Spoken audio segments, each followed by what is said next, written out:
Councillors, members of the public who are watching this.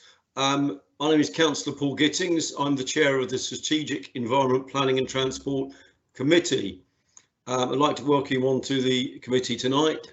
It's the first actually the municipal year, first set meeting of the municipal year. It's being held as an online virtual meeting, and obviously one's hope is that the next time we meet, we can meet as we normally do in the Civic Centre and in person, but obviously with social distancing rules and lockdown, we're meeting tonight on a video conferencing platform. This is actually, as I've already said, this is the first meeting of the SEPT committee since the Coronavirus Act 2020, and that's allowed local authorities to be meetings to be conducted online and attended remotely by members and officers, and the public and the press can still see and hear the meeting. For those that are interested, the agenda paper has been published on the council's website and the modern.gov app, and these council papers have obviously been considered by members and will be discussed tonight. We are obviously going to have consider a number of issues. We're going to have seek approval on items as well. At the moment, I'm not intending to do an official roll call of voting, and I merely say to members, if when we are seeking approval, if you were going to vote against that item or wish to abstain, to turn on your camera then and to say that, and if necessary, then we would of course have a formal vote. I'm going to shortly ask members to introduce themselves for the benefit of the public, and also to make sure that all are in attendance and that they can see and hear the meeting. So obviously members and officers at other times to put yourselves on mute when you're not speaking, and also to turn off your camera unless obviously you are speaking. So I'm going to call the members of this committee now alphabetically. So if you can remember to put your camera on when you're about to speak, and obviously unmute yourself just to confirm that you are in attendance. So I'm going to call Councillor Carnell. Good evening, I'm Councillor Paul Carnell, Thames Ward Councillor. Thank you, thank you, Paul. Councillor Devine. Councillor Ricky Devine, Lib Dem member for Tilehurst Ward. Thank you, Councillor Devine. Councillor Eden. Hello, good evening, Chair. It's Councillor Rachel Eden here, Vice Chair of this committee and Deputy Mayor and Councillor for Whitley Ward. Thank you, Councillor Eden. Councillor Emberson. Thank you, Chair. I am a Minster Ward Councillor and I am the lead member for Corporate and Consumer Services. Thank you, Councillor Emerson. Councillor Maskell. Good evening, everybody. I'm Councillor for Battle Ward. Thank you, Councillor Maskell. Councillor McGonigal. Good evening, Brenda McGonigal, Park Ward Councillor. Thank you, Councillor McGonigal. Councillor Page. Chair, good evening. Councillor Tony Page, lead member for Strategic Environment Planning and Transport and Deputy Leader of the Council, and also an Abbey Ward Councillor. By the way, the slide hasn't changed, so my pretty picture and those of others further down the alphabet are not on view. So just to let you and the committee administrators know. Thank you, Councillor Page. Hopefully that can be addressed. Councillor Stanford Bill.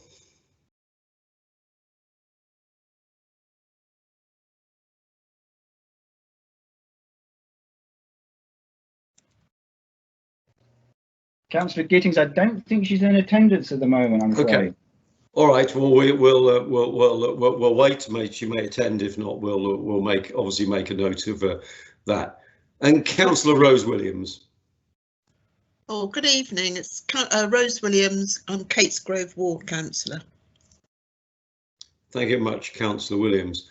Okay, that's the roll call of councillors, and also I'm going to draw your attention to the officers who are in attendance tonight, and I'm going to introduce them, and so you know what their role is and their part in the meeting. We've got Peter Moore is the council's head of climate strategy, and Peter will be presenting the item on the Reading Climate Emergency Strategy 2025. We'll be joined by Professor Tim Dixon, who is co-chair of the Reading Climate Change Partnership. Then we have Sue Brackley, who is the Economic Development Manager for Reading UK. We have Sam Sheen, the Council's Street Care Services Manager. We have Chris Butler, the Council's Strategic Transportation Programme Manager. We have Chris Maddox, the Council's Transport Planning Manager.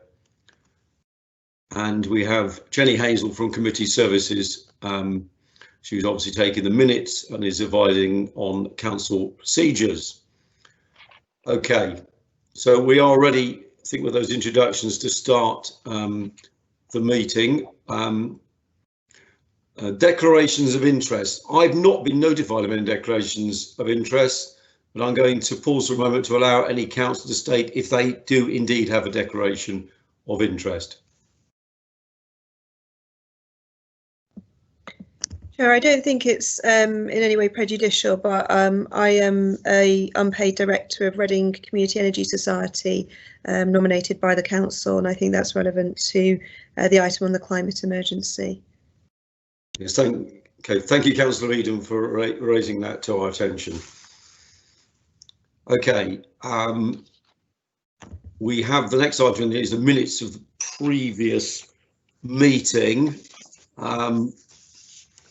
Obviously, members to confirm these are correct record of the meeting held on the 20th of November. That's a long time ago, 2019, which indeed was probably the last time this met. Are we all agreed, councillors, that these are a correct record of those minutes?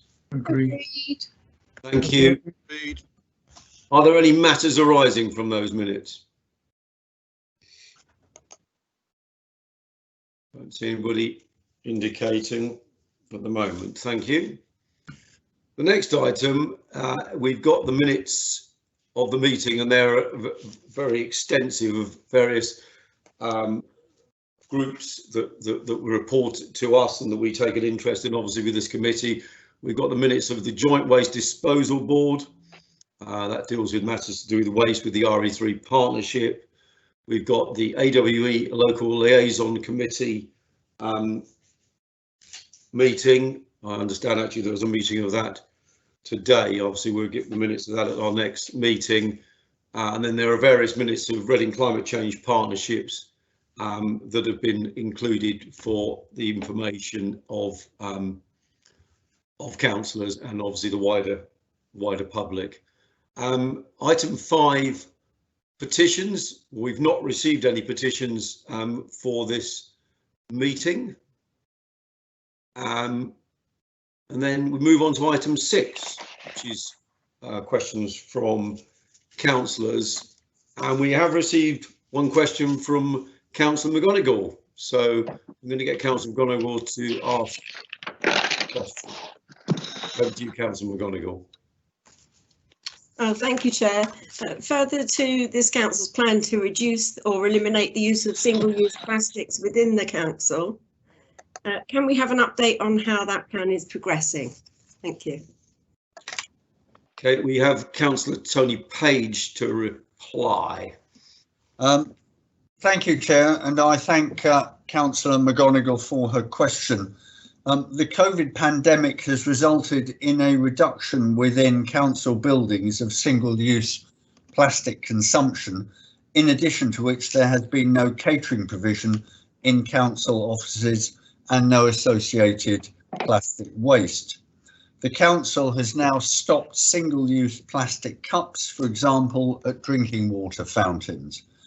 The vending machines bring your own cup option is working well across the council's estate where we do have buildings open. The council is continuing to work with the corporate stationery supplier to reduce packaging and overall consumption, which is again greatly reduced due to. Oh, hi, it's me. Is it actually recording? Because my screen looks. Hang on. Looks different mine. Jenny, you're interrupting us. Yeah, Johnny. Sorry, there was an interruption on the. Yeah, you came in now. Yeah, on the. Which is greatly reduced due to increased working from home. Inevitably, as a result of the pandemic, the council has had increased reliance on single-use plastics for certain PPE items, such as masks, that are of a non-recyclable type and considered clinical waste. However, where it is safe to do so, PPE items such as plastic face shields or goggles are washed and reused. It's the end of the answer, Chair. Thank you, Councillor Page. Do you have a supplementary, Councillor McGonigal? No, thank you. Okay.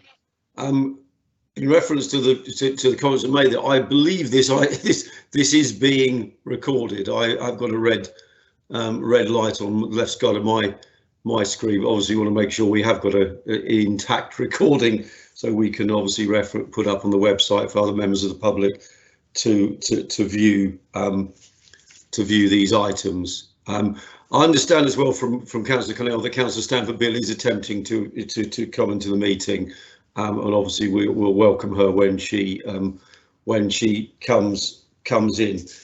Okay.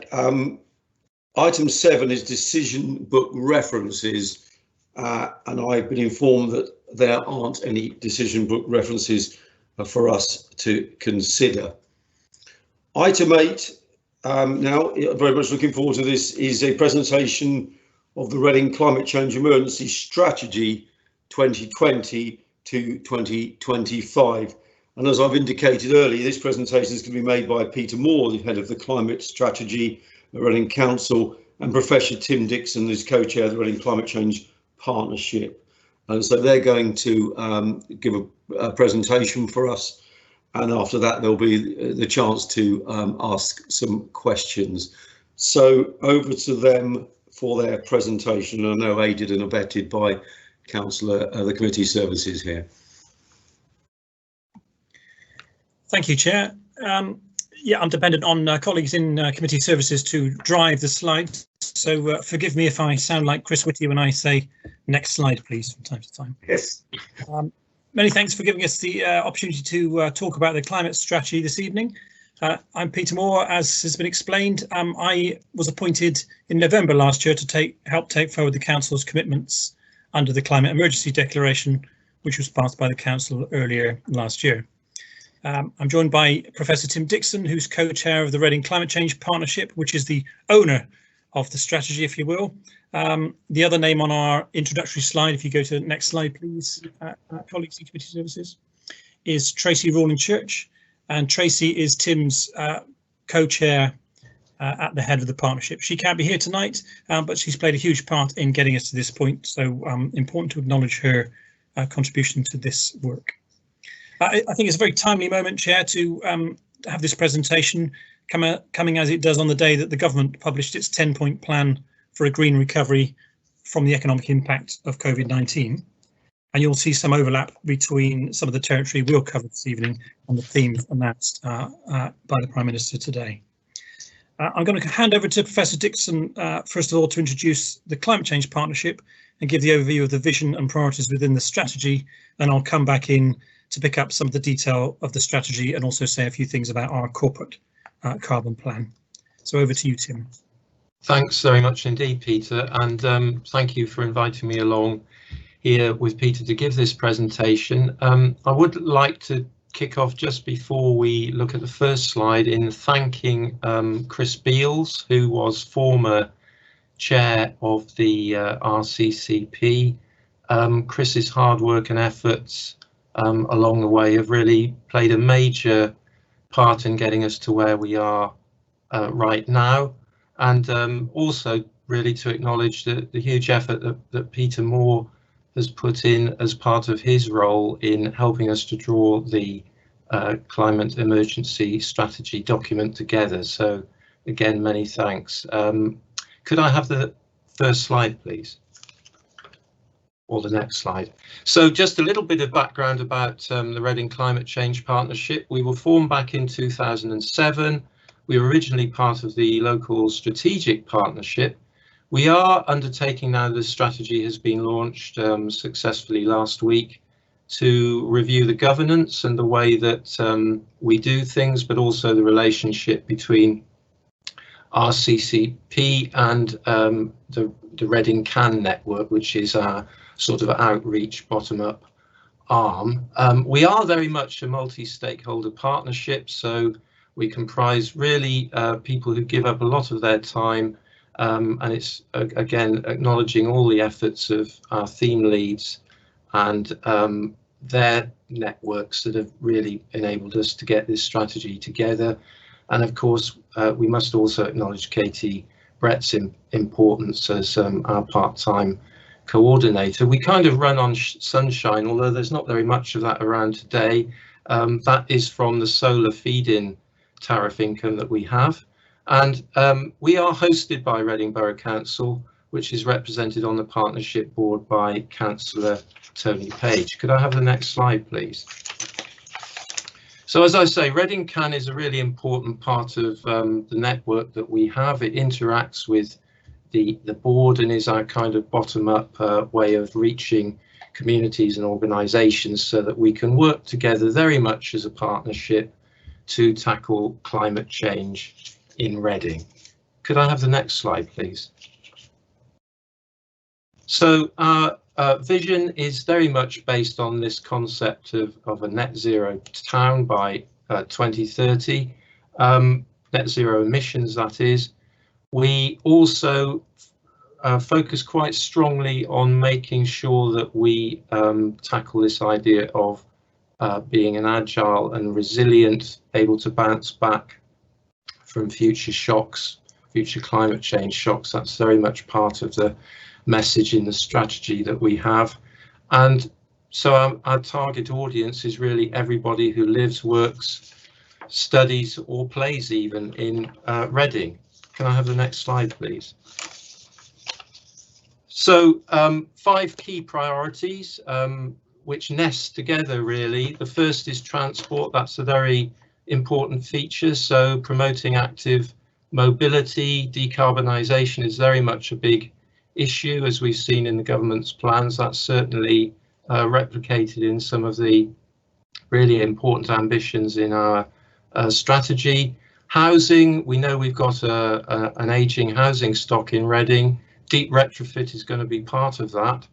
Renewable energy is also crucially important. We need to be generating anything from 10 to 15 times of the current levels of renewable resources by 2030 in Reading as a town. Consumption and waste, you know, buying and using less stuff is so important, as we know. Using waste as a resource, you know, thinking about how we might make Reading a circular economy. And of course, nature-based solutions are very important. This idea of working with nature to help tackle climate change, the idea of carbon sinks, trying to minimise flood risk, and so on and so forth. But I think the other kind of overarching ambition that we have is that we need to go electric in Reading. So this means thinking about green grid energy. As I said earlier, local renewables are very important. Thinking about how we might handle peak storage, and then thinking about smart technologies as well, how those play a role. And of course, let's not forget behaviour change. That's a really important part of what we trying to tackle here in this new strategy. Next slide, which takes us back to Peter. Thanks, Tim. This slide is just a quick reminder of the process that we've been through to get to this point. So I should say there's a long history of partnership working on climate change in Reading and 2 previous climate change strategies that precede this one, the most recent of which expired this year. But the history of this one starts back with the Climate Emergency Declaration in February of last year. That led to a series of events and discussions to engage the wider community in strategy development throughout the course of last year. and which kind of coalesce around 6 key theme groups, each consisting of a small team of experts and enthusiastic volunteers. We took a consultation draft of the strategy to Policy Committee in March. No sooner had we launched that for consultation than we went into lockdown. So we felt obliged to extend the timeline to give people more opportunity to engage with that process in the difficult circumstances that we faced. And that pushed our planned launch back from July to November. But we were able to stick to that revised timeline and launch the strategy at an event, as Tim mentioned last week, which was addressed by the leader of the council, amongst others. And the strategy, the final version of the strategy, had just before that been endorsed by our own policy committee back on the 2nd of November. Next slide, please. This kind of acropolis depicts how the strategy is structured.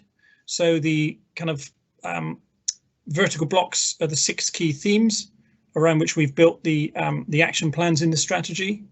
The horizontal blocks along the bottom are kind of cross-cutting issues which we tried to reflect in all of those key themes. And the pointy lid bit on the top is the communications and engagement activity which we recognised we needed to undertake to get the message across to every household, business and organisation in Reading. I'm going to canter through the next 6 slides because we haven't got an awful lot of time. They just give the headline aims of each of those 6 sort of vertical themes that I've mentioned. They're all in the strategy document, accompanied by detailed action plans, and I'll give you the link later where you can view at your leisure at the end of the presentation. So just to name check those themes then, they are energy and low carbon development. Next slide, please. Transport. Next slide, please. Resources, which picks up waste management on our sort of corporate responsibility for that. We've skipped ahead a few, but water is the 4th theme, which includes flood risk management. Nature and nature-based solutions is the 5th theme, which Tim's mentioned. And finally, health and well-being, which is a new addition to the strategy to recognise the really strong links that there are between action on climate change and action on health in terms of things like promoting more active lifestyles and active modes of travel. Next slide, please. Again, I'm not going to read this slide, you'll be pleased to hear, but we've included it really just to emphasise, one of the really striking features of the public consultation exercise was just how many respondents were able to identify positive benefits from taking action on climate change, not just environmental, but also economic and social, and not just locally, but also nationally and globally. So, I think we found that a really uplifting insight into what our residents are thinking and what their priorities are, and I think that's been confirmed by evidence that we've seen from residents' surveys since, which reinforce the high priority that residents give to climate action, despite the obvious fact that they could be forgiven for having other things on their mind recently. Next slide, please. I mentioned earlier the importance of communications and engagement. So one area where the partnership's really upped its game is online communication around climate action, particularly in light of the ongoing lockdown.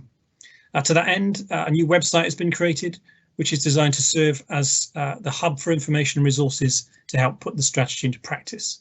This is a picture of the front page here. Encourage you to check it out. You can go in from the perspective of an individual, an organisation or a school, and depending on which route you take, it sets out in very practical terms what you can do to help tackle emissions depending on your context and your starting point. Lots of other information, including our action plans, so we can track progress of the strategy through the website in real time. Next slide, please. The strategy launch event that Tim mentioned took place last week, but that was the centrepiece of a week-long Reading Climate Festival of online events which the partnership organised.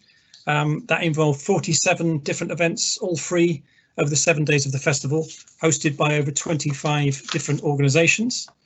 There were live talks, workshops, practical sessions on how to access grant funding, information on accessing the free solar PV provided by Reading Community Energy Society, which Councillor Eden mentioned earlier. Even had a movie and some virtual guided walks, which people could engage in. So, a really wide range of activities, and we partnered with the University of Reading's Green Festival and the Youth Climate Festival for Schools, which also overlapped with that week. So we've recorded most of those events, and they'll be published online for people who weren't able to get to them, and managed to get some good publicity through local media for the whole programme as well. Best of all, it was all done at no cost, with generous assistance from volunteers led by Tracy, whose brainchild the festival was. So a really innovative approach to engagement, driven by the necessity for online working, which we hope to make an annual feature. And that background graphic you'll see that ran through everything, some of you will recognise as a sort of climate stripes image created at the University of Reading by our colleagues there, Professor Ed Hawkins in particular, which shows the sort of change in temperature for Berkshire over the 150-year temperature record that we've got available to us, and makes very clear the reality of global warming. Next slide, please. I've mentioned the website, but should just make clear that that's just one element of the communications plans around the strategy. The Climate Action Network is also expanding its social media presence with a new Instagram account and developing an events programme to build on the success of the festival, and also expanding the Business Climate Action Network, which was established last year. Next slide, please. So here's the website address, so I encourage you to make a note of that, and all the social media handles at the bottom there, so you can follow and sign up accordingly. And next slide, please. So that's a whistle-stop tour of the climate strategy. Important to acknowledge, though, I think that its predecessor strategies have helped the borough reduce emissions across Reading by an impressive 47% since 2005, which is the 4th largest reduction in the UK. So that's the right-hand bar chart. In the left-hand bar chart, that shows the reduction in Reading Borough Council's corporate emissions, which we've managed to achieve a 63% reduction since we started from a 2008 baseline. So that's a pretty impressive achievement. And that's all been done as a result of having a clear carbon plan, the latest iteration of which was signed off also by Policy Committee at that meeting on the 2nd of November. Penultimate slide, please. So just a few words on the carbon plan. Really important document for the council, because that sets out a key part of our contribution as an organisation to the wider climate emergency strategy. It makes an important contribution to us being a lean and efficient council. We think we've avoided something like £11 million in energy costs since 2008, thanks to the carbon reduction efforts set out in various carbon plans. And it's also vital for us to show leadership by example, as we urge others to sign up to the net zero commitment. And final slide, please. So the headline target in our new corporate carbon plan for the period 2020 to 25 is for an 85% reduction in our emissions by 2025 on the 2008 baseline. That's an ambitious but achievable target, we think, and an important milestone en route to becoming a net zero council by 2030. We're putting our money where our mouth is with our investment in low carbon over the next 3 years, which should help us get there. And we'll be bringing our annual greenhouse gas emissions report back to the next meeting of this committee to let you know how we are doing against that. So that's it from me, Chair. Just remains for me to thank all the partners involved in the strategy development process, Professor Dixon for his help this evening, and also, if I could, just to thank elected members who've consistently supported and voted unanimously actually for the climate strategy when it's come before them in my time at the council. And I think officers really appreciate the fact that this important agenda is being addressed with that sort of cross-party support. So I just wanted to acknowledge that and thank you for that.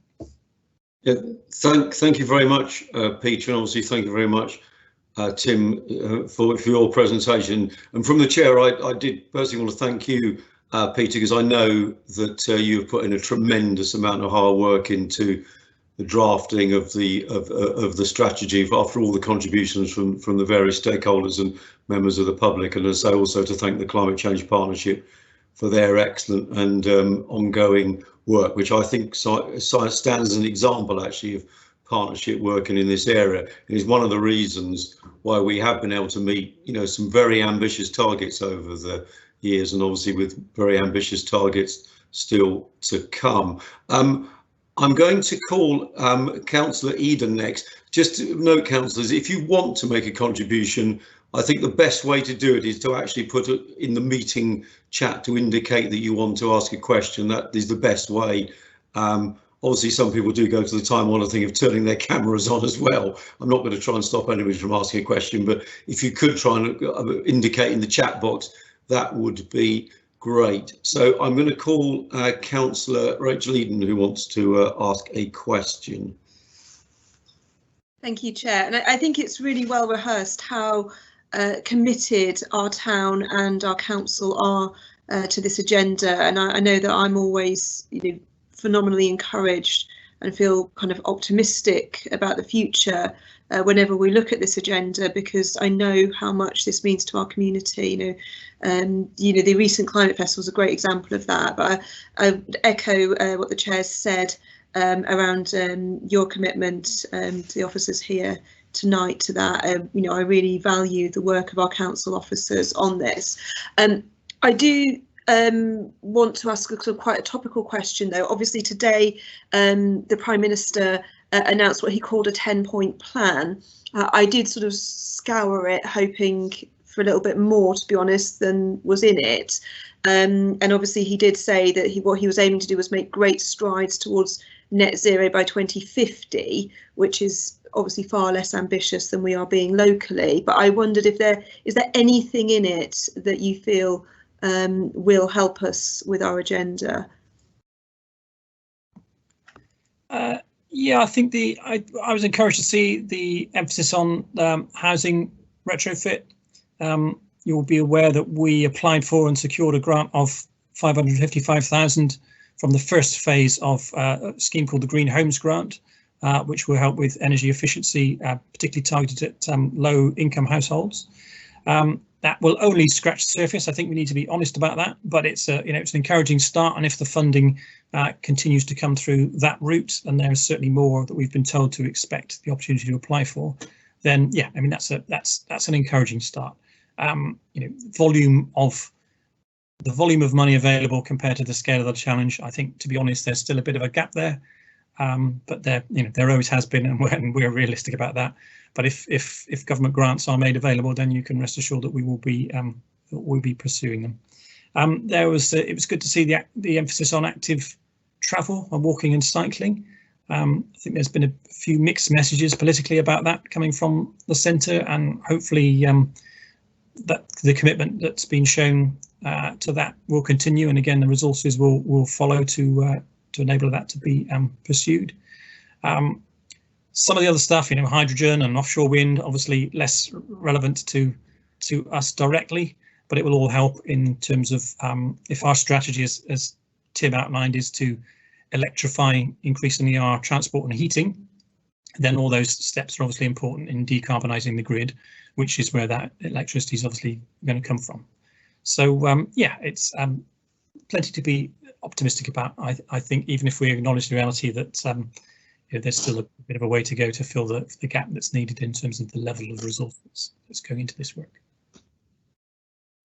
Thank you very much for that. Yeah, I agree. I think, let's welcome whatever action the government is taking, but I think where Reading's leading, hopefully the national government may follow in the future. Yeah, I think there's also the issue of EV infrastructure. That's very important. And I think one of the strengths that we have in Reading is that we have the 2030 target, but we also have the Reading 2050 vision as well. So there are two sort of elements that are linking together quite well in terms of longer term targets. And having those longer term targets is really the key to having a strategic ambition and being able to fulfill that through the partners that we have on board. I think that's a very good comment, Tim. It's about having a strategy and vision and partnership. I'm going to call Councillor Stanford Bill, whose internet connection has been restored, and after that Councillor Tony Page. So Councillor Stanford Bill. Thank you very much, Chair, and I do apologise for being late again. I had to run around the house and switch all the internet devices off, because I'm afraid we have quite a few in this house.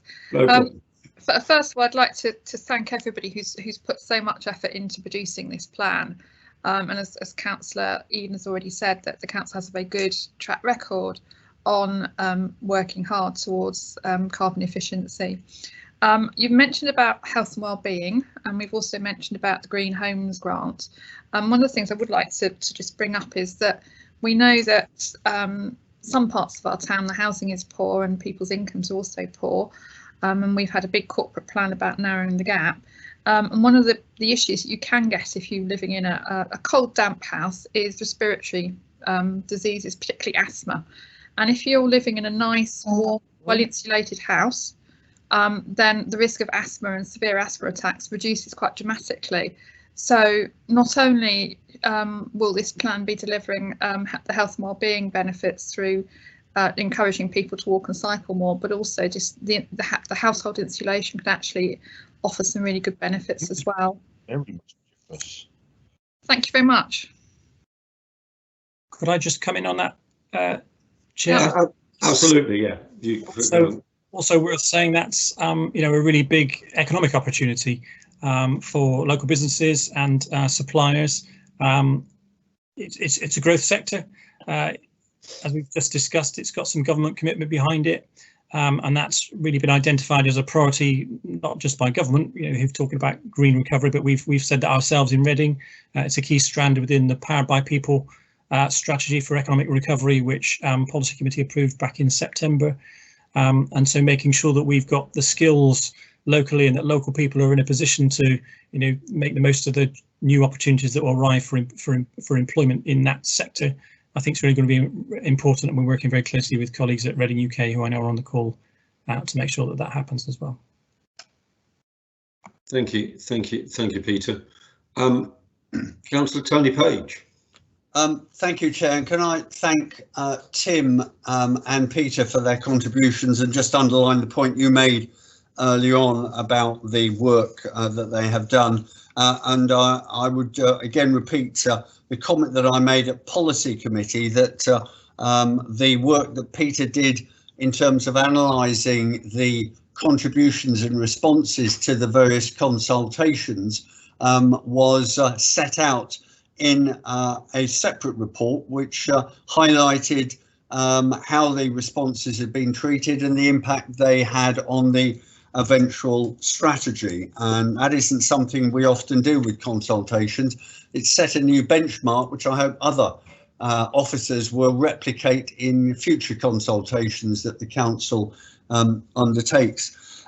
Chair, notwithstanding the fact that we can criticise the government about elements of the statement that came out today from the Prime Minister, I think we should all welcome and acknowledge the fact that we at least have a government that recognises there is a problem, and that we are not seeing a government full of climate change deniers, as is the case across the water. And shouldn't we all be thankful that the Prince of Darkness, namely President Trump, is shortly to be dispatched, where he can do no further damage to international efforts to combat climate change. And it's at that level that the work is as essential, if not more so, than what we are doing locally. Everybody has a role in combating climate change at an individual level, at a household level, at a community level, upwards to nation states, and then at an international level. And we may have our disagreements with the government about elements of their proposals, but we should welcome the fact that I think across the government there is a recognition that climate change is a real issue that has to be tackled. That wasn't quite the case a few years ago when we had people like Owen Paterson in the cabinet, who was close to Nigel Lawson and a number of others who still circle like those old vultures around, and they fortunately are no longer of any influence. Tim mentioned the importance of EV infrastructure, and that obviously is essential, but I would just remind colleagues that every electric car that is produced is as damaging to the environment as a conventional car powered by the internal combustion engine. The carbon footprint, the damaging carbon footprint by manufacturing a new car is still there. And whilst the tailpipe emission is obviously a huge improvement, the fact is that we should be looking for fewer cars in the future and more walking, cycling and use of public transport. And that still remains an overall thrust of our plans as well. But obviously, if there are going to be cars and lorries, we want to see them powered by green fuel and from renewable sources. But our transport strategy that we will be finalising in the early new year rightly reminds people that there are some very nasty particulate emissions from brakes of electric cars, from the tyres of electric cars, in the same way as they come from the internal combustion engine. So just a little reminder, slightly raining on the electric car parade, that electric cars aren't all good news. And finally, Chair, in terms of the green recovery, reference has been made, and I know a number of colleagues rightly point to the huge need for investment in insulation and improving the insulation of our housing stock. And that is the single biggest challenge that we have locally after transport and emissions.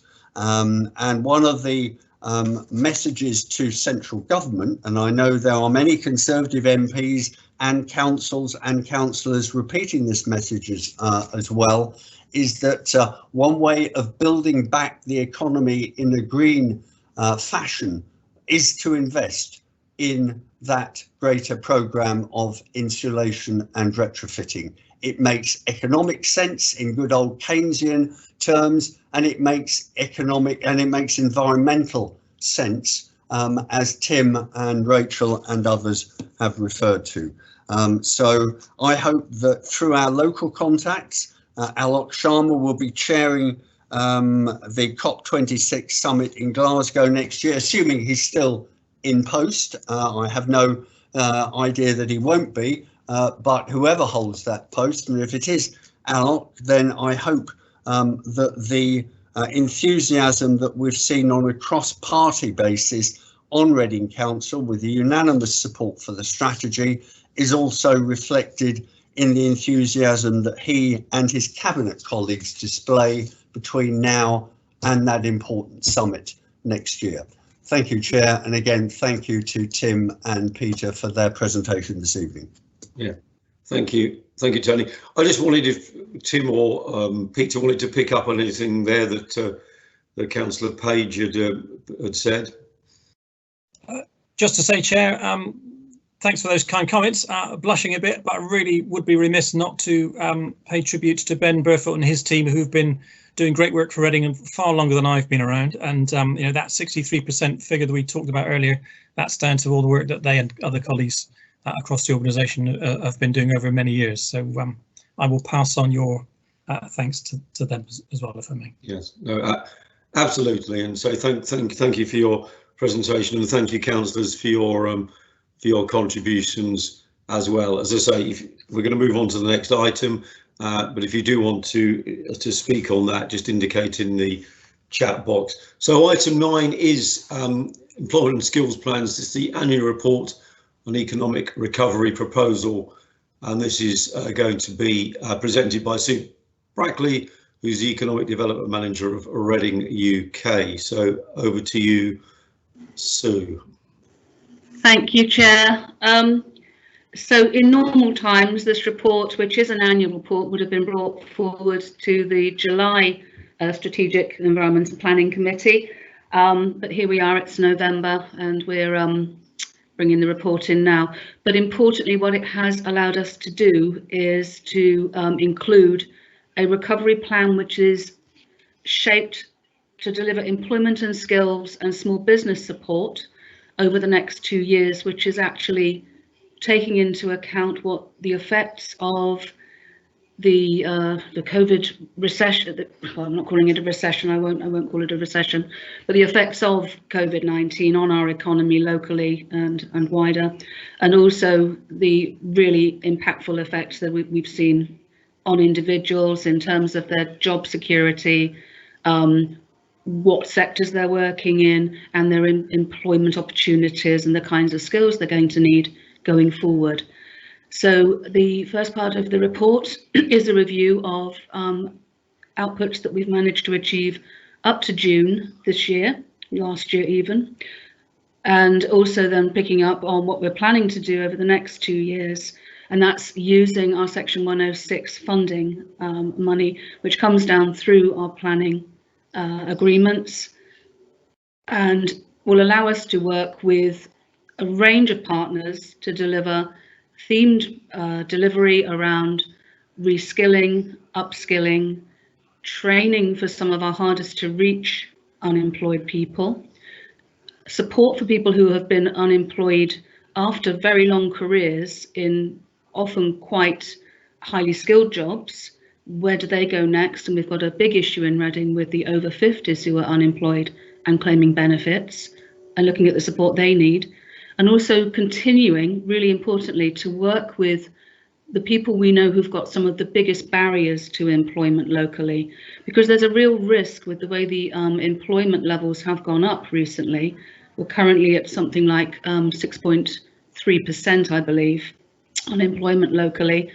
There's a real risk that people who have got bigger barriers to getting into jobs will go to the back of the queue, and it's important we keep up strategies to make sure that those people are getting the right supported employment benefits for them. And equally, at the same time, we're looking at making sure that our self-employed are getting the right support.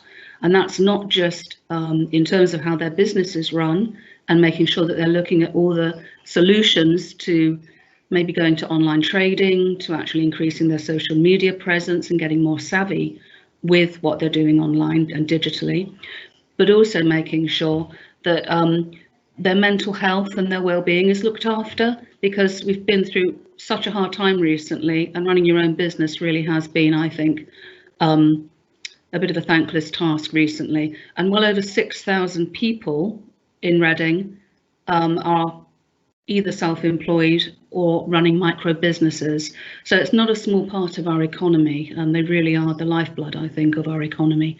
So making sure we've got strategies in place for them in the long term is pretty crucial.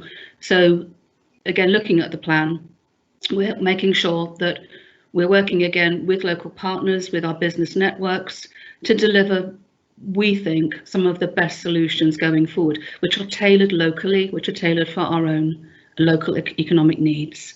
So that really is an introduction to the report. I'm very happy to take any questions around that. Thank you. Okay, handing over again. Yes, thank you. Thank you, Sue. And as I say, it's a very comprehensive report. I've got Councillor Emberson who wants to speak and make some comments, and then after that I've got Councillor Eden. So Councillor Emberson first. Thank you, Chair, and thanks to Ms Brackley for sharing the report tonight and providing an oversight on what is going on. And there's a lot going on. You know, this is an annual report that tracks to this committee, as has been outlined, but it shows very transparently how the funds that we receive as the local planning authority are spent, how they're used, and in that meaningful way. You know, we've got a table at 3.7 in the report which just looks at some of the headlines in terms of what's been provided: apprenticeships, local employment, work experience. You know, this is all very meaningful stuff, and Reading UK have been working really hard to tailor it, as has been already referred to, in terms of the COVID response. And I suppose this annual report is therefore even more meaningful than normal in looking at those economic difficulties we face in Reading, and all of those that have already been referred to are facing at the moment. And I'm really pleased to hear about the mental wellbeing piece going on, because, you know, we get a lot of queries as councillors, especially regarding grants and things, and how the council might be able to support businesses from the government funded schemes, etc. And, you know, it's really sad, some of the emails I received that are very sombering, of people who've been hit really hard through no fault of their own, you know, due to the global pandemic. So I'm just really grateful to Reading UK in looking at all the data, ensuring that there's the highest meaningful impact for residents across the town, and being strategic in trying to come up with that recovery plan. So I'd just like to thank Reading UK for all the work they're doing, Ms Brackley for coming along tonight and presenting, and all the work that she does, and I know that our officers do, in liaising and all those partnerships, because they're so crucial to ensure that Reading continues to be a thriving economic town, even with the potential difficulties we face in terms of those economic downturns that might happen. So I'd just like to note my thanks and of course support all the recommended actions associated with this report. Okay, thank you, Councillor Emberson. Councillor Eden, you wanted to ask a question. Yeah, I perhaps should have declared an interest because I am a small business owner operating in Reading Borough Council area, and I'm not one of the micro businesses that Sue Brackley referred to, but we do run a business.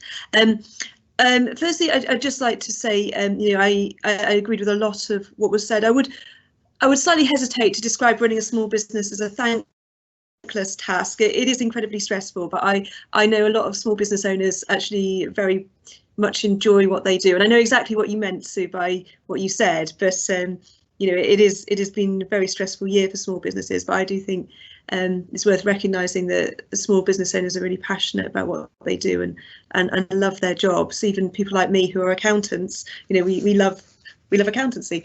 The question I had was, it is difficult, I think, to consult with really small business owners just because of the nature of being a small business. You have so much to deal with, so you don't have the same level of resources for lobbying or responding to consultations that a large corporation has. So I just wondered how you're intending to kind of continue to engage with our micro and small businesses, because as rightly Sue said, they are, or Sue Brackley said, they are the in many ways the lifeblood of our economy, and they're where economic growth, I believe, sustainable economic growth, is going to come from. Yes, I think their importance and the importance of our local circular economies is going to become more important as we move into a much stronger recovery phase over the next year or 18 months. So we've now got going a small business recovery network, which meets on the last Thursday of every month. We're into our third meeting in November, and we're bringing to that meeting people who can support businesses with their employment. We're looking at a Kickstart scheme, we're looking at the university's intern scheme as well, and we've got DWP Job Centre coming to talk about their business support that they can offer as well.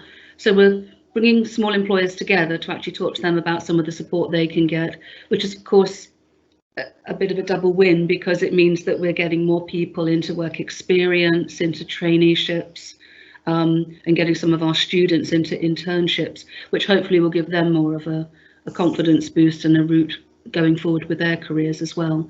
So we've resurrected that. We're also working closely with organisations like Chamber of Commerce and FSB, so we're meeting with them, getting input from them, and of course we work with Thames Valley Berkshire LEP, so we track quite closely the work that they're doing with businesses through the Business Environment Group, and also following their research, and also more locally, I suppose, dealing with our own databases of small businesses, which we've got through organisations like Business Biscotti, who I'm sure you know have previously, before COVID stopped their meetings, run a whole network of small business networking clubs. And that's where you really listen and really understand what the issues are, and really pick up what I think the most pertinent issues they have are.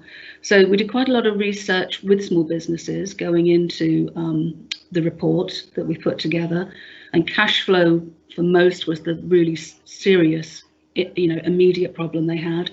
But going forward, it is, I think, about actually learning different skills, learning how to pivot and do more business online, thinking about local delivery, and really crucially thinking about those small business networks where word of mouth and business to business can come into it. So, but we're very happy to listen to any more ideas, Councillor Eden. So if anybody has got any other ideas network-wise, that the further we can reach, the better, obviously. Okay, thanks. That's really helpful. Yes, that was her. I don't see anybody else indicate to ask a question. So, councillors, recommendations 2.1 and 2.2, we're being asked to note the report. We're going to be asked to agree the proposed action plan, the Council's commitment to close partnership work in support Reading UK and its partners, and we're also going to be asked to agree the allocation of £385,000 of Section 106 developer contributions to support delivery of the action plan. So can we agree and note in those recommendations? And if somebody wants to not to agree them or vote against, if they could indicate by turning on their camera. Agreed. Agreed. Agreed.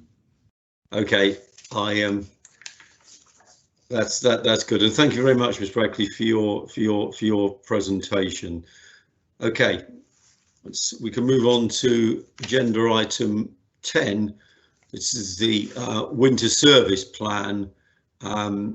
This report informing the committee of the outputs delivered by the winter service plan 2019-20 and of the winter service plan review carried out, and we're seeking approval as well for the winter service plan for 2020 to 2021. So over to Sam Sheen to present this. Thank you, Chair, and good evening. I'm Sam Sheen. I'm the Street Care Service Manager, and highway maintenance is one of the areas that fall within my remit and includes winter maintenance. All right, so the report before you tonight provides an update on how we managed last winter, 2019-20, and the review that was carried out to produce this year's winter service plan, 2021.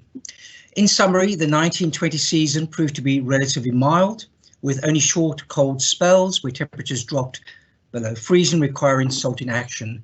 This resulted in just 46 primary route gritting decisions last winter, and by comparison, we had 57 the year before and 80 the season before that.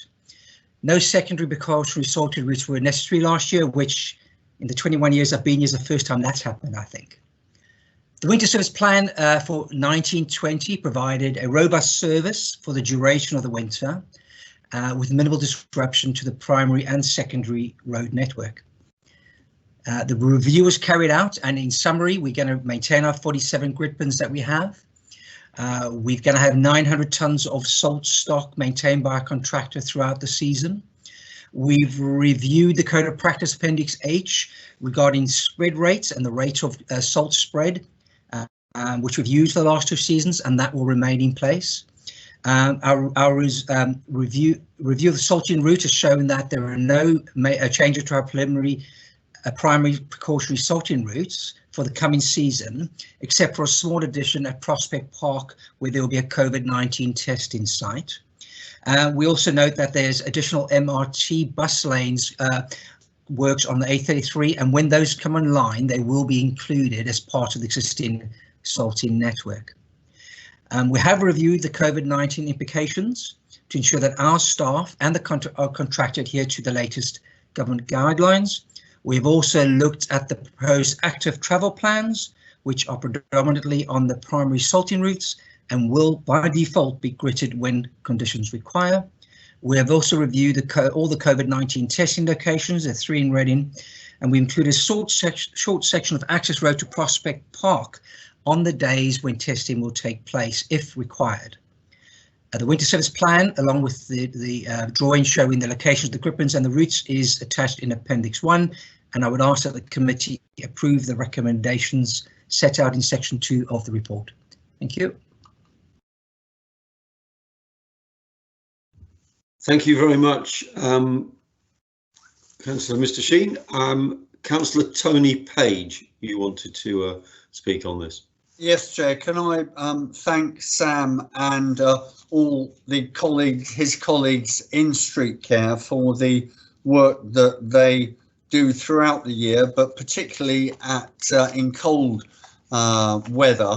And this plan is in huge detail, and I hope colleagues appreciate that. It covers all aspects of the work that they do, the standards, the guidance notes, the roads, obviously, primary and secondary network, There's the map on there on Appendix J, which shows the network of primary and secondary gritting routes and the grit bins, and also, of course, the importance of coordinating with our adjoining authorities. And the work that Sam and his colleagues have done over the years has stood us in good stead, and I would commend this updated plan to colleagues. The fact that we are still able to retain 47 grit bins around the borough is good news, and I know welcomed by local residents. But could I just repeat again the point that these grit bins are provided for gritting the public highway and pavements, and are not there as a personal resource for people to grit their own drives, as is sometimes the case. And it would be appreciated, and I know it is appreciated, when members of the public do remind more selfish individuals that the purpose of these grit bins is to serve the wider community. Other than that, Chair, we have a good stock of salt, as Sam has said.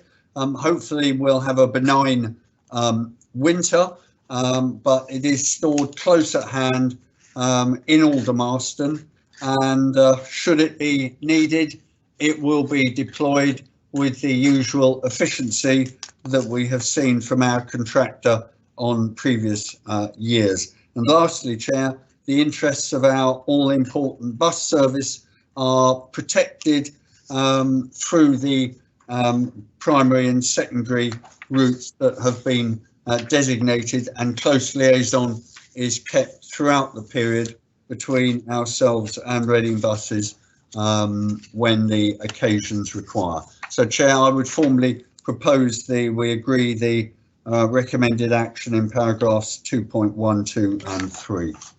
Thank you.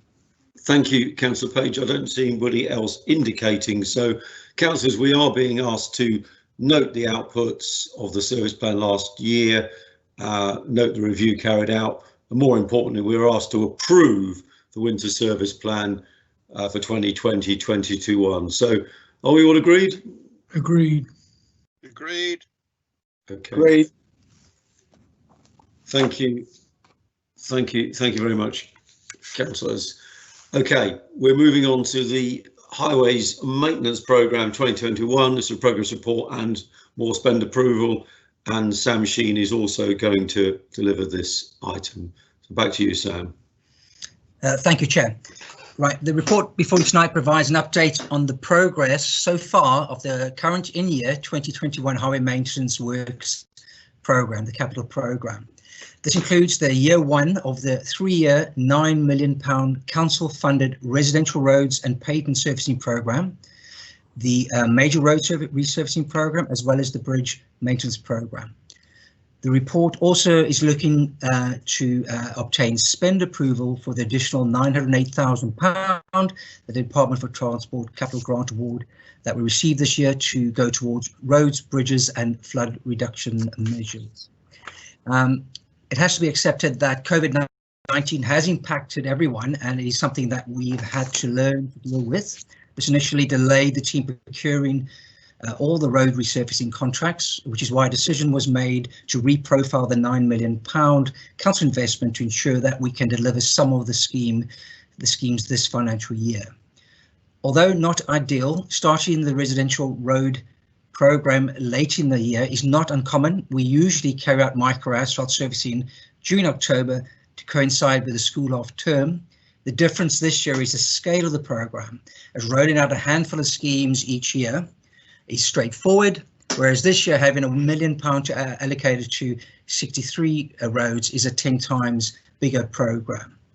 Weather does and has affected the programme. Micro asphalt material is water-based, and any additional rain and cold weather does affect material, which is why the programme is now suspended until the spring, when we have better weather and longer days.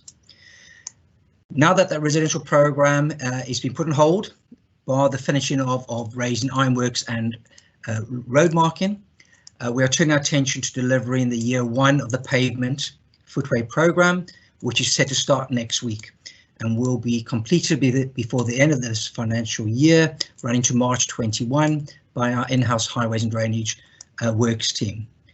I would ask that the committee approve the recommendations set out in paragraph 2 of this report. Thank you.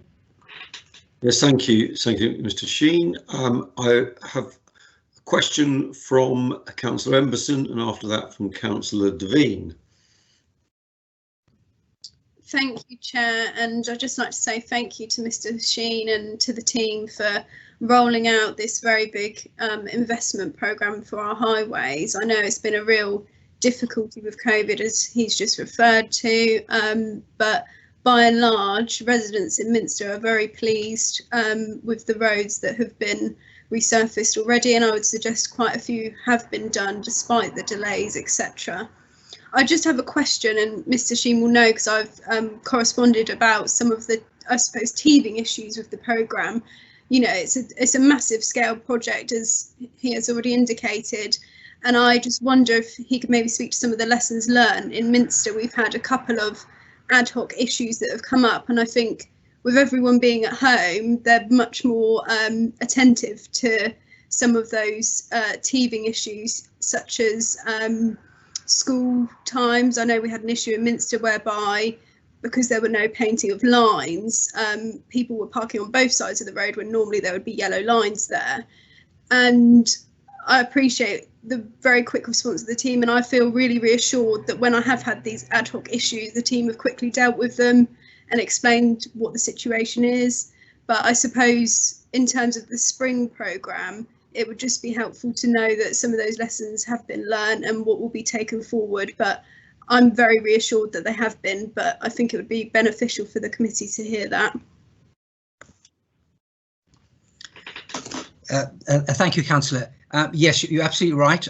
We have already arranged to meet with our contractor to run through a lessons learned process with my team. There were problems around communication. The contractor who we met before on our communications plan said they've never had a communication plan meeting beforehand, and I think they did not anticipate the scale of what we were doing. That being said, they have agreed to meet with us so that we can discuss where the problems lay. We know they were in communications, that we know they were timing of works, sticking to the programme, late change of the programme, non-delivery of letters. We know where the issues are, and we certainly want to get them better and communicate that to the public faster and make corrections quicker. We will be having those meetings so that next time round we'll be in a much better position to complete the remainder 30-odd roads, plus any remedial works that are required from this first phase. So yes, thank you for pointing that out. You are absolutely correct. It is a steep learning curve for our contractor and a lot of my team, who are some new members as well, which have learned and will be taken on board. And I'm confident that the second half will be far better. And we do know that in years 2 and 3, the programs scale up dramatically fast, and there will be and we need to make sure that we are prepared and have a smooth operation ready so that we can continue the good work and complete the schemes on time. Indeed. Councillor Devine, you wanted to ask a question. Yes, thank you, Chair. I just wanted to ask, because we are seeing an increase in people using the pavements, a lot of increase in walking, all sorts. There are more people using mobility scooters, and I just wondered whether we are, as a result, increasing the weight we put on pavement resurfacing as opposed to road resurfacing, because I think this is going to become quite a big issue. Certainly, a lot of the pavements that I've seen in and around Tilehurst, and I'm sure we're not the only place, are in serious need of some work. And a lot of it is also due to the slope, because I know a lot of our pavements actually slope down towards the road, and that creates a problem for people on scooters occasionally.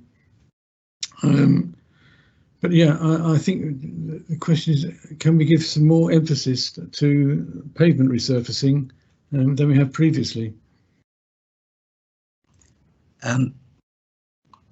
Thank you, Councillor. You're absolutely right. As mentioned, the surfacing, the pavement resurfacing program will commence next week, and yes, we're looking to tackle those that have been damaged. We are fully aware that parking on pavements is almost like an epidemic. It happens borough-wide, plus country-wide. We know it is, and there's a consultation paper closing that government is issuing just on that same matter. With that, with the issues that we know of people parking, we are looking to do strengthen the footways. So it's not only resurfacing them. So we're tackling those ones where there's obvious damage. We get rutting and you get a lot of crazing with it, where the tarmac is breaking up, where the wheels mount. So we're looking to thicken it up slightly, and it'll make them longer lasting and provide a better surface. And where they require reshaping, we will be doing that. However, we want the program this year is being reduced by half because of the time frames and COVID-19 delays are starting. So it's 250,000 will go into it. Next year it'll be scaled up, but it won't only be reconstruction. We'll be looking to go towards overlay if we can, or slurry sealing, which can seal the footpath, provide some skid resistance, and also go a lot further. So because we want to do as much as we can with the money we've got over 3 years, particularly years 2 and 3, we're looking to accelerate the program and tackle as many footways as we possibly can with the money available. And we'll be looking to contract out more cost-efficient methods than reconstruction. Reconstruction is the most expensive, and we will do it where we have to do it, but we do want to make sure we get the program out as far and wide as we can in the borough. Thank you very much. That's useful. Thank you. Yes, thank you. Thanks for that, Councillor Devine. Councillor Stamford Bill, you had a question. Thank you. And again, can I pass on our thanks to the hard work of the team? It was particularly challenging this year. We had very hot weather, which wasn't terribly easy to do some work in. And then, of course, we had the severe rain at times, which we had several days when roadworks were literally rained off because you just can't lay the particular tarmac we have in the rain. Thank you for the investment that we have had in this area. But one thing that residents ask me is they always feel that their road needs resurfacing, and why hasn't their road been done? Could you just clarify, just so it's a matter of public record, how the different roads are selected for resurfacing, please? Thank you. Thank you for the question, Councillor. What we do is we carry out assessment surveys. So the highway inspectors, when they go out and do their road safety inspections when it's due, they will also at the same time carry out an assessment score of that footpath, and that will include things like cracking, rutting, of tarmac, bitumen materials, etc. So there's a whole wide range of criteria, and they would score them appropriately. At the end of that, each footpath road on that sits on the road is actually scored. What we then do is we list them out according to their scores, and we try to tackle those that are in worse need. Now we've got very few footpaths that are, say, red, very dangerous. The majority of our footpaths are in the amber. Those are the footpaths that are old, they're tired, they've lost some bitumen, so some of the stone is coming loose, or they've got some cracking. They often got many trenches from utilities through it. Those scores are actually very, very similar. So what we're trying to do is we take all those ones, which is the vast majority, over 53% of our roads are in amber, and we're trying to prioritise them according to this score, and also because they're so similar, we're trying to get them borough-wide to spread what we can do, and we're tackling on that basis. So there is we're looking for input from our local ward members who know their footpaths well. We're looking for input from the assessment score. But because so many of them are very similar in score, it's about trying to pick a selection, and also those are necessary. Every one we do helps us turn amber footpaths into green, and our aim is to get to reduce our score overall from at the moment about 53 amber, get that down to about 30% amber and the rest into green. We'll push and we can start getting the majority of our footpaths green and reduce the ambers, and that's where we're trying to get to, and that'll push us to top of the class when we compare ourselves with other councils. Thank you, Mr. Sheen. We're after a green pavement revolution. I don't see anybody else indicating or wanted to speak on this item. Well, but I am going to call Councillor Tony Page, who's lead councillor this area, to speak. Thank you, Chair.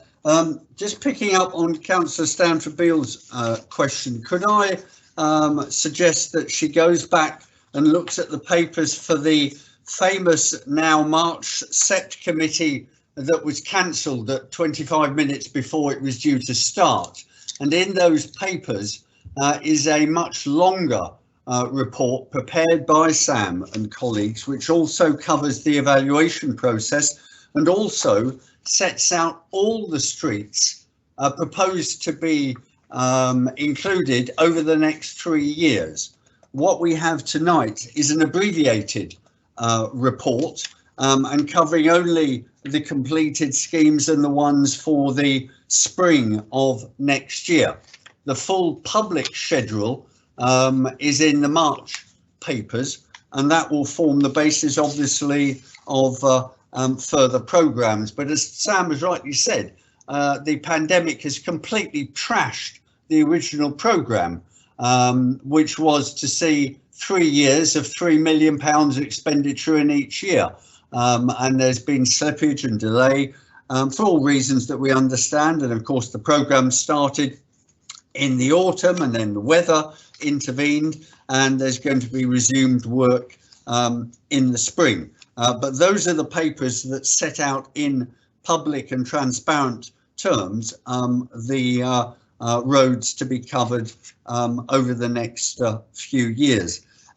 Chair, in terms of the point that Councillor Duveen made, a substantial part of that programme is devoted to pavement works, and as you will see from the table on page 187, paragraph 4.4, even in the reduced programme of 1.5 million, over £250,000 of that is specifically for pavements. And it's important to emphasise that when a road is done and the schemes that are identified in this schedule, for example, in Appendix 1, we're talking about the main carriageway. We're not necessarily talking about the pavements because obviously they wear and deteriorate at different speeds for the reasons that have been mentioned,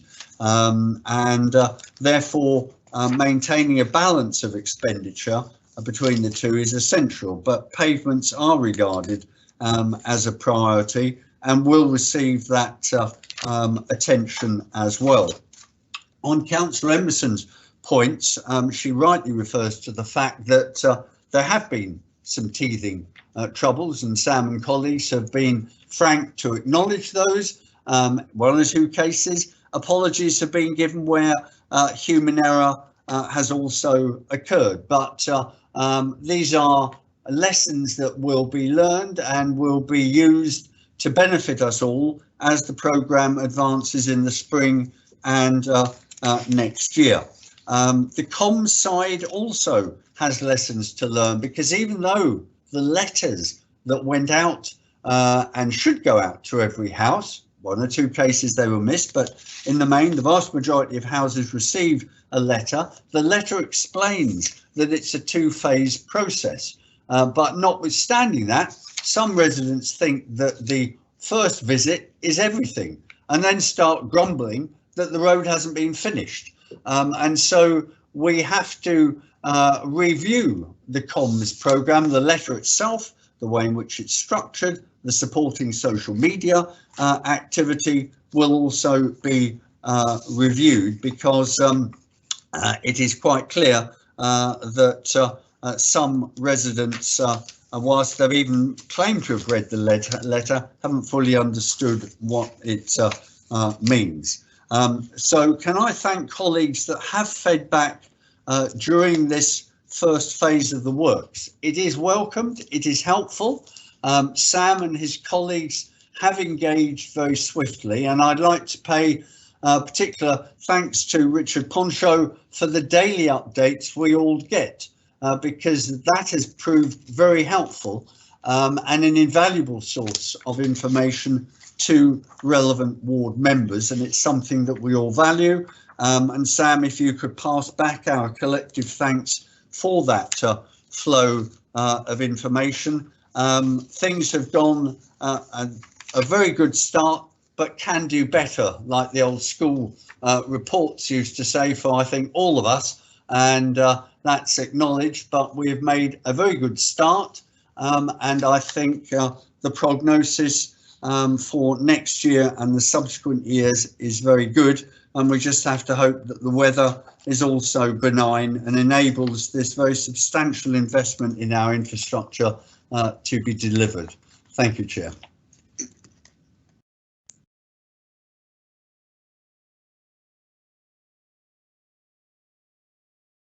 I'll unmute myself. Thank you, Councillor Page. Don't see any other councillors indicating. So we move to the recommendations.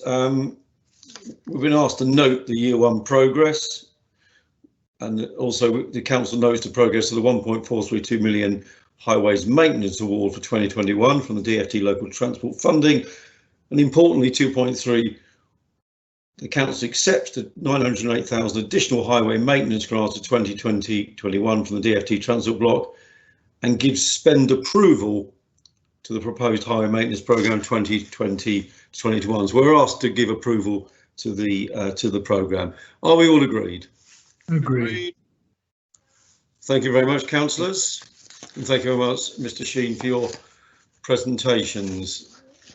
We move on now to agenda item 12, the active travel programme and school streets update, and this is going to be presented by Chris Butler, who's the interim head of transport. Thank you very much, Chair. As you've rightly introduced, this is an update report on the Council's active travel programme and also provides an update on the School Streets initiative that was launched late summer this year. As has already been referred to, this particular report provides quite a detailed update on the active travel programme as a whole. It details how the funding allocation indicatively from the DFT has been shown to the council. It obviously gives an update on the schemes that we've developed. And in Appendix A, to help, because this is the first time this report has gone before the Strategic Environment Planning and Transport Committee, Appendix A shows a map of both Tranche 1 schemes which have now been delivered, and then Tranche 2 schemes which we had put the business case and bid to the DFT in August of this year.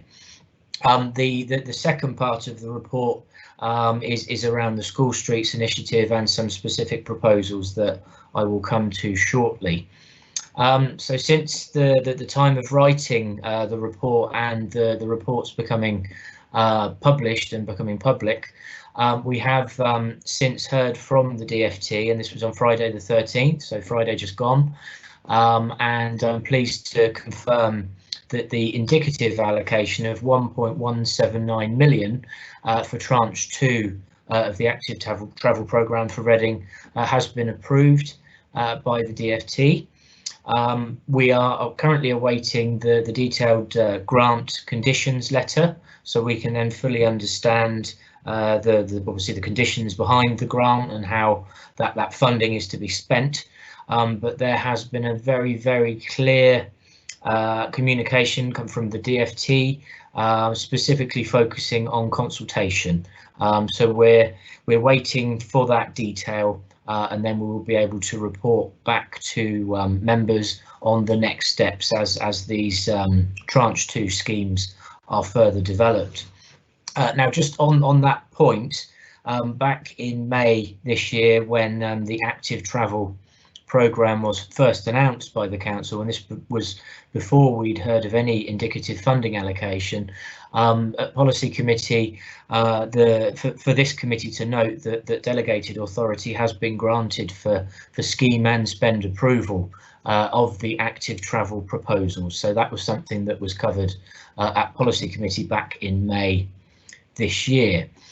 Then the second part of the report, as I earlier said, is around the School Streets initiative that was more formally launched in September, and we've engaged with several schools regarding the potential introduction of a school street, and then to date, again up to the published date of the report, Park Lane Junior School, which is a primary school, is the only school to have formally applied to introduce a school street on Downing Road and Lambourne Close.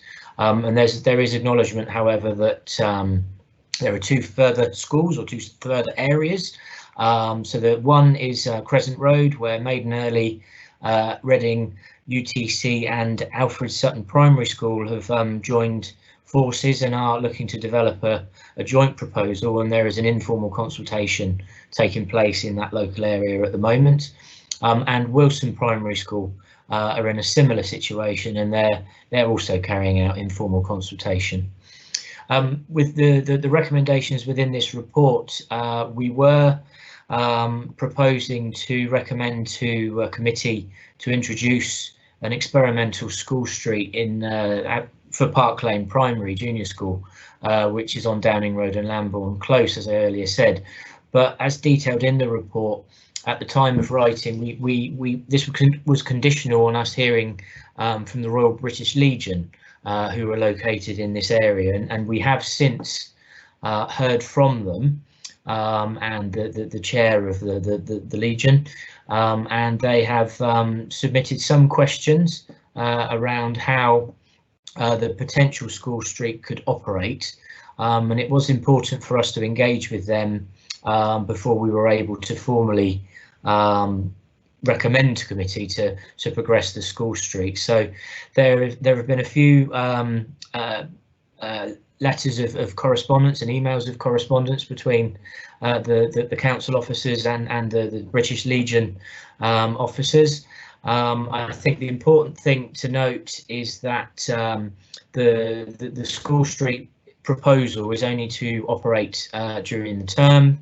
The hours of operation are only for periods during the morning and afternoon during school drop off in the morning and pick up in the evening, and the school are very, very keen to obviously manage the school street and give that confidence that they will be making sure access is maintained for those that do legitimately have access to those areas. So in light of that correspondence that we've had with the British Legion, and then the further work that we've done with the school, it's still the officers' opinion to approve and the recommendation to approve the experimental school street, which will be under an experimental traffic order, which will run for an initial 6 months, subject to how things operate, and then further reports will be brought back to this or other meetings such as the Traffic Management Subcommittee. So that is in summary the detail of the report and the recommendations and the further updates that we've been able to give since the reports became public. Thank you. Yes, thank you, Mr. Butler. And I'll note obviously that the overwhelming number of people in the consultation at Park Lane were in favour of the scheme, but clearly there are obviously always those loose ends to tie up to make sure that the scheme gets the full support. I'm going to call Councillor Page firstly. Yeah, thank you. Can I thank Mr. Butler for that introduction? Can I deal first with the school street recommendation, which is the first of the recommendations? I very much welcome the application from Park Lane. They are the first in the borough, and they are to be commended for the application. I also note the strength of support as evidenced in the petition on pages 232 to 235.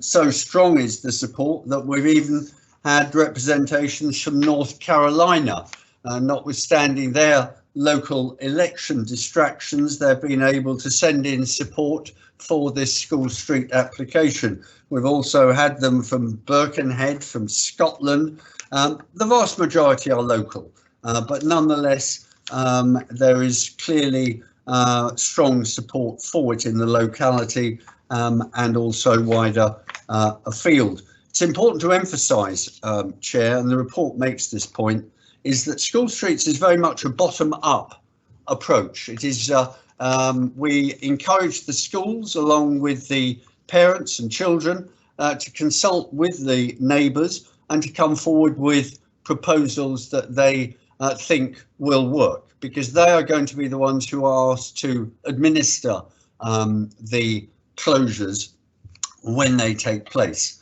That is certainly the case here. I'd like to commend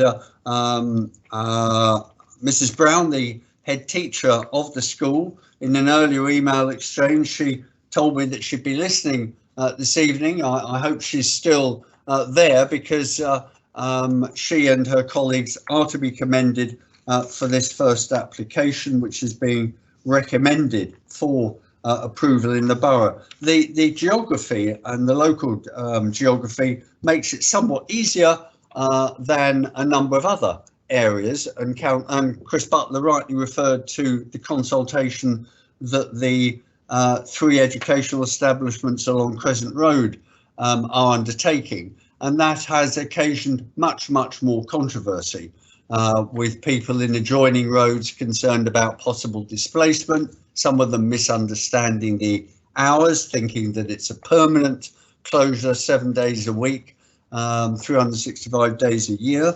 But we will see what those 3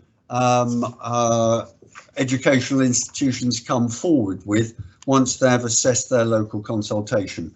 But clearly here, Park Lane have overwhelming support, and I hope that they will also receive that from the committee this evening. Turning to the active travel update, I've got an amendment to move, which has just come up on the screen, Chair, which is an addendum. It's not to in any way remove what's before us, but it recognises that we've received that initial allocation, or the provisional allocation, of 1.179 million. That is to be welcomed because, as he pointed out in his letter to local authority leaders, Grant Shapps did tell us that some figures went up, some had been protected, some went down. We've received 100%.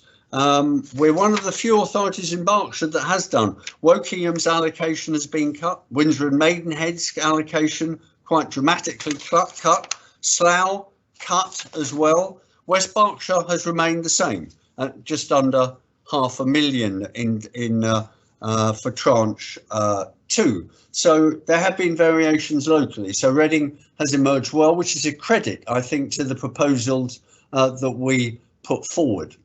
But there is still further guidance and information awaited, as Chris Butler has said, and we need to look at the fine detail and the fine print around that, because the schemes were drawn up many months ago, 6 months ago, and some circumstances may have changed, and we may wish as an authority to review the priority that we felt appropriate back in May no longer be appropriate when we have reviewed all the conditions and other aspects. So that's point 3. Point 4, we've always consulted on schemes that we have taken forward.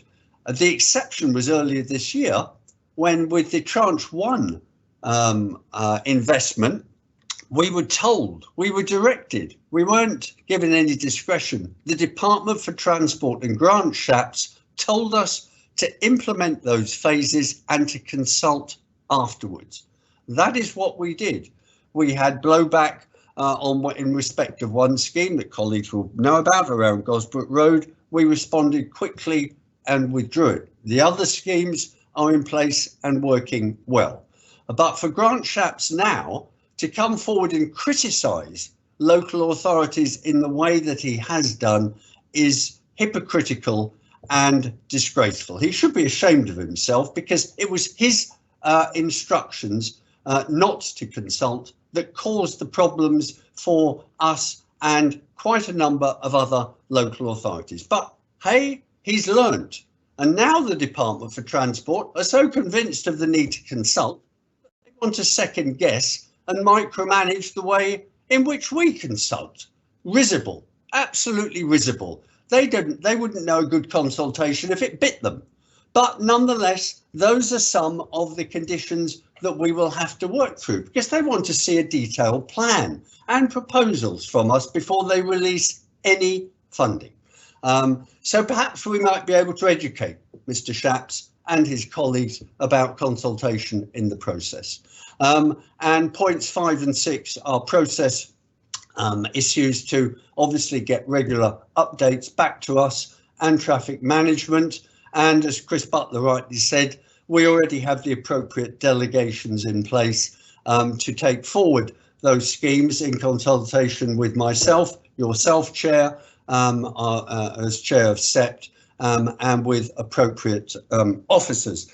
So, Chair, whilst we're not going to be discussing which schemes this evening for the reasons that I have said, because we have still to receive more information from the government, we warmly welcome the provisional allocation, recognise that there's a lot more work still to be done around the conditions, but we are determined to take forward and deliver some further schemes in Reading. But it is also worth drawing to the colleagues' attention when I close that in the letter that he has sent us, the Secretary of State makes it clear that they are looking for this funding to be deployed towards schemes that will be more permanent. So these are not viewed as temporary schemes. So again, in terms of the review that we will undertake, we will have to have that in mind, because the department is not funding through this allocation temporary schemes that could be withdrawn and after a review. They are saying now that this is funding, serious funding towards schemes that would be envisaged to be of a more permanent nature. So, Chair, I would move formally the amender or the addendum that's before us, and thank you for your patience. Thank you, Councillor Page. I mean, that obviously underlines, given the nature of the schemes and the wish for them to be permanent, the need obviously for those consultations that we will obviously be embarking on over the next coming months, and things will be coming through this committee as well in due course. I'm going to call Councillor Devine. You wanted to speak on school streets. Yes, thank you, Chair. Well, first of all, I'd like to congratulate Park Lane School on putting together a well-worked proposal for a school street, and for taking the initiative. I was actually quite surprised but pleased that the results of the consultation on the Downing Road, Lambourne Close roads, there were no actual objections, so that all bodes well. I did have one question about what would happen if a parent actually does turn into Downing Road and drops off or tries to drop off children outside the school entrance in Downing Road. I assume someone will be there to have a word, but it's not clear from the report here what precisely would happen if someone did actually turn into Downing Road and that wasn't supposed to. And the other thing about the Royal British Legion, I wouldn't actually worry if they were allowed to access their Legion, which is at the bottom of Downing Road, while the school street is in action. There won't be an awful lot of traffic. There isn't at 4 o'clock or 3 o'clock in the afternoon going into the Legion, so I don't think that's really a big problem. There certainly isn't any problem at 9 o'clock in the morning. So yes, I just very much welcome this and hope it all goes well. Mr. Butler, I just want you to answer Councillor Devine's point there about cars I think this is a general thing, isn't it, with school streets, cars sort of trying to drive up the road when there's obviously some, we'll say, barriers in place, but restrictions in place. Yes, thanks for the question. It's an important one. With school streets, this will be the first of its kind in Reading. We had Play Streets and the Play Streets initiative, and it's a similar sort of idea where you have the local area that manage the closure and work together to make sure it works.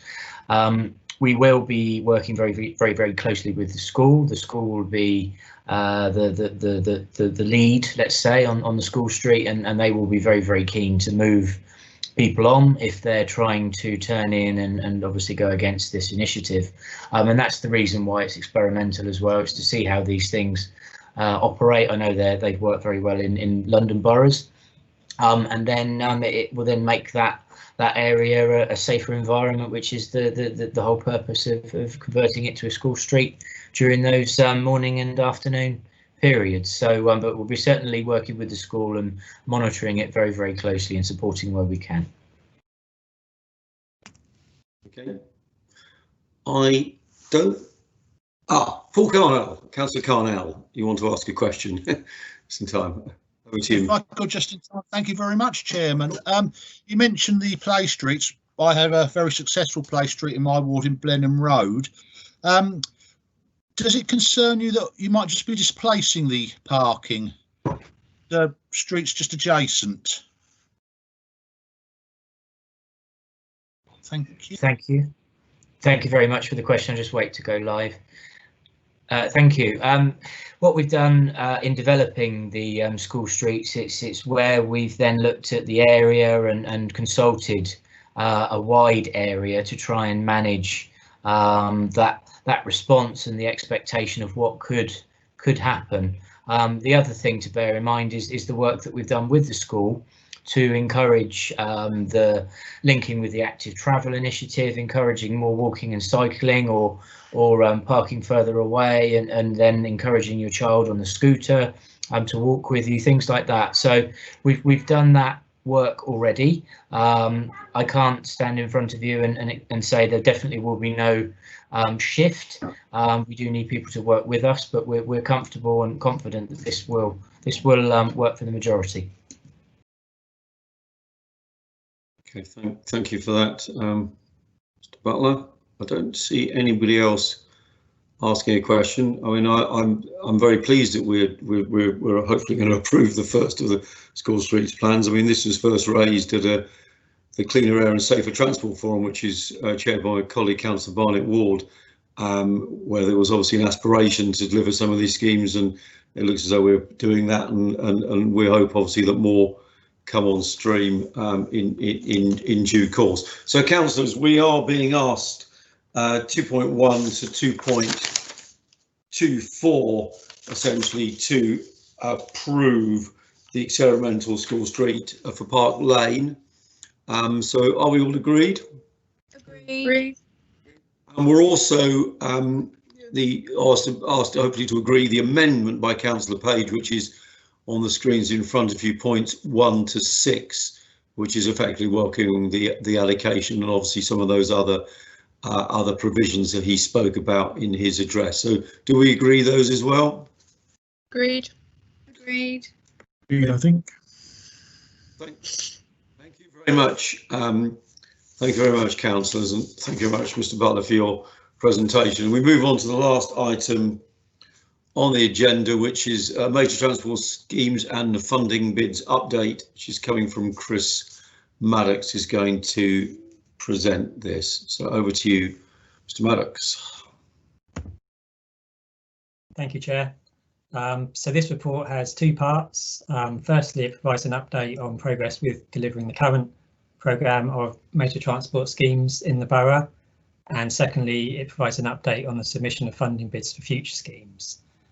So in terms of our current schemes, the report sets out the delivery of a number of schemes, and the committee is being asked to grant scheme and spend approval for the upgrade of Reading West Railway Station. This is a joint scheme being progressed with Great Western Railway, and we've secured funding of over £3 million from Thames Valley Berkshire LEP for the scheme. It will provide much needed improvements to passenger facilities at the station. The centrepiece of the scheme is a new passenger building at the Oxford Road entrance, and Great Western Railway have recently submitted a planning application for this building. So therefore, as stated in the report, scheme and spend approval would be subject to planning consent being granted to Great Western for that element of the overall scheme.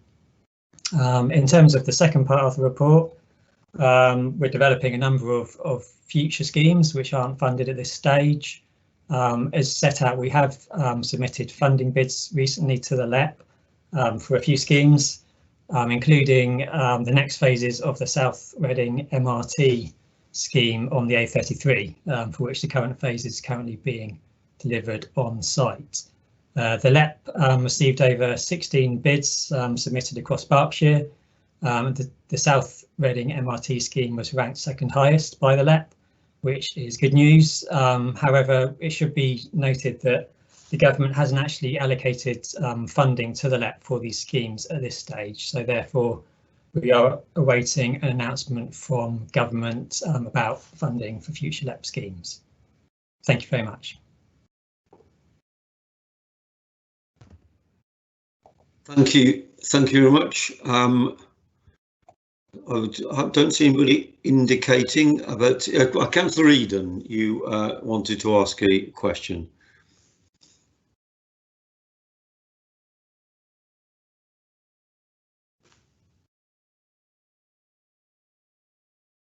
So Councillor Eden. Hi Chair, sorry my internet chose the wrong moment to go down. I just wanted to update the committee. The eagle-eyed amongst you will have spotted this already, that we've got the Reading West station proposals coming to Access and Disabilities Working Group next week, which I chair. Any councillor and indeed any member of the public is very welcome to attend. Obviously, I know there's quite a lot of changes planned to the originally proposed scheme, and obviously at that meeting we will be focusing on the access issues, which I think are very important. But just if any of the committee would like to come along, do feel free to make the time. You should have had an email about it, but if not, please do feel free to drop me a line. Yes, thank you very much, Councillor. Very important forum, and obviously access at this station is also extremely important as well. And it's something that obviously has been raised by a number of people, and not least also previously the design of the station itself has flagged up. But Councillor Tony Page, I know you wanted to talk on this as well. Yes, Chair. And I thank Rachel for that update. That's obviously an important opportunity for the Access and Disabled Group to see the proposals. This is a good news story, notwithstanding the somewhat unfortunate and inaccurate designs that were shown when the press release went out. I've certainly learned my lesson not to assume that the pictures I thought would be included would be. But that to one side, it certainly got publicity for the fact that the planning application is in for a very important scheme that will deliver major benefits to not only the users of Reading West Station, but the wider environment. And having the new station facility under the bridge on the Oxford Road, as is shown on pages 262 and 263, will be of great benefit. It's the first stage on improving, on delivering improvements to Reading West in terms of full accessibility. At this point in time, the application makes passive provision for lifts. They are not funded within this application, and it's important to note that in order to deliver lifts as well, the platforms will need to be fully rebuilt. So it's not just an issue of finding the funding for the lifts. If it were just the lifts and the platforms were fully up to standard, then it would be an easier ask. But as paragraph 4.13 makes clear, any lifts would have to accompany a full rebuild of the platforms in order to comply with full accessibility standards. And that is a multi-million-pound exercise as well, never mind the cost of the lifts. But the good news is that this latest design, and if the plans are approved, will ensure that passive provision is there for the lifts at a later stage. And we need to continue as an authority to lobby government, Network Rail and First Group to give a high priority to that funding that will deliver proper platforms and full accessibility by lifts. And that's something we're up for and will continue to press the case for. And the forum that Rachel, Councillor Eden, my apologies, chairs is an important body to continue the lobbying for that funding. Chair, the only other point that I would make is that in terms of the South Reading MRT on page 258, this has been ranked the second highest priority across Berkshire for funding from the LEP, and the Berkshire Local Transport Body, which I chair and is referenced in the previous paragraph, is keen to see the funding delivered so that this important project can be taken forward as soon as possible. It's not the final phases, but it is one of the costlier stages of completing the South Reading MRT. And as is pointed out in the report, the future-proofing that this delivers in terms of changes in technology is so important. It's not just for, it may be for buses now, but in the future, this route could lend itself to any form of technology that requires a dedicated fast-track public transport corridor. And that's what the investment will deliver to a very important growth area in Reading, at Green Park, in Kennet Island, and also with a possible redevelopment of the football club as well. Thank you, Chair. So, thank you, Councillor Page. And so these are all very important schemes, obviously for sustainable transport, and referencing back to the presentation we had on the climate emergency and the measures we're taking in Reading to tackle climate change. So these are all very important schemes, and it's good to have had an update. I don't see anybody else indicating. So, councillors, we're being asked to note the progress, the delivery of the programme of the major transport schemes, and then in 2.2, we note the planning application for by Great Western Railway for Reading West Station and grant scheme, and spend approval for the scheme budget of 3.2 million, subject to planning consent being granted. And we note the progress of developing future schemes. So, councillors, are we able to approve, certainly in 3.2, the scheme regarding Reading West Station? Agreed. Thank you. Thank you very much. With that, I believe we've come to the end of the tonight's business. So it's been the first virtual meeting of the SEPT committee, and fingers crossed that perhaps on a later date we might be able to meet as we do normally in person. But of course, our priority, as always, is the safety of the members of the public and councillors. I'd like to thank the committee services for their help with the presentations tonight, and for all the council officers who've made presentations. So with that, I'm going to bid you all good night, and obviously, as I said before, keep safe and well, everybody. Good night. Chair, thank you. Good night.